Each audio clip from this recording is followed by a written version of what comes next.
Our interviews with the candidates running for New Mexico's next governor continue this afternoon. Michael Herzenberg sat down with Lieutenant Governor Diane Denish, the only candidate running to be the Democrats' pick for the job. As part of our continuing series interviewing the gubernatorial candidates, Diane Denish is here, the only one running for the Democratic nomination to run for governor. Thanks for joining us. Well, I'm happy to be here. Why should our viewers vote for you? Because I'm focused on what's important to New Mexico's families, and I have the experience to do the job. The thing that New Mexico's families that care about is getting through this tough economy, having a job, having their neighbors have jobs, their children have jobs, and I've been focused like a laser beam on that, not just since we've been in a tough economy, but during my time as Lieutenant Governor, making sure small business has the resources they need to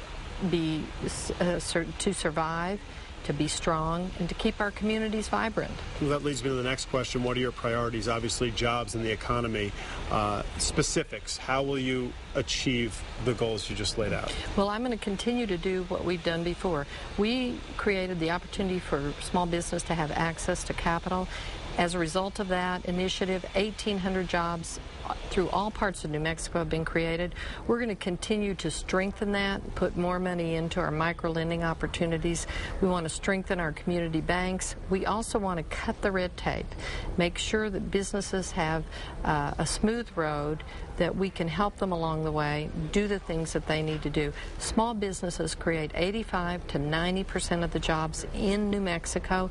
We need to help them do it. Okay. How would you have pushed to fix the estimated $500 million state budget deficit for the next fiscal year, 2011?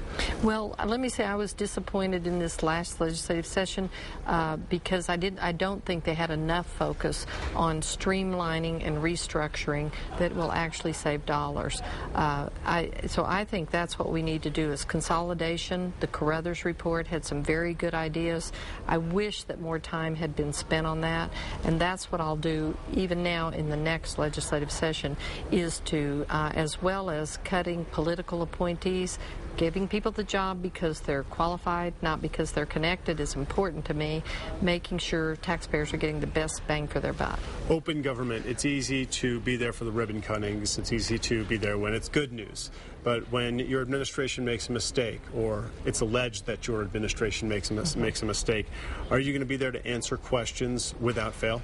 Absolutely, and I want to have an open, honest relationship, not just with the media in New Mexico, but with the people of New Mexico. This year, when we pass the Sunshine Portal Act, we hope people can get their questions answered about New Mexico's checkbook, where our money comes from, who's working where, what kind of money they're making, who's supposed to be doing what job, using technology not only to provide information but to be more efficient for the taxpayers, and where to go to get your questions answered. And the Sunshine Portal, that's going to be online in about a year, a little bit more than a year, where there'll be economic answers about government. We would like it to be earlier. We'll have the framework, but we needed to stretch it out for one reason. If we tried to cram it into a really short time frame, it would have cost us millions of dollars. If we do it over this one-year period, we're going to do it at a no-cost, low-cost way. How do you respond to those people who say you're inextricably tied to the Richardson administration as his lieutenant governor, and some people are just tired of it? They have fatigue with the Richardson administration. How do you respond to that?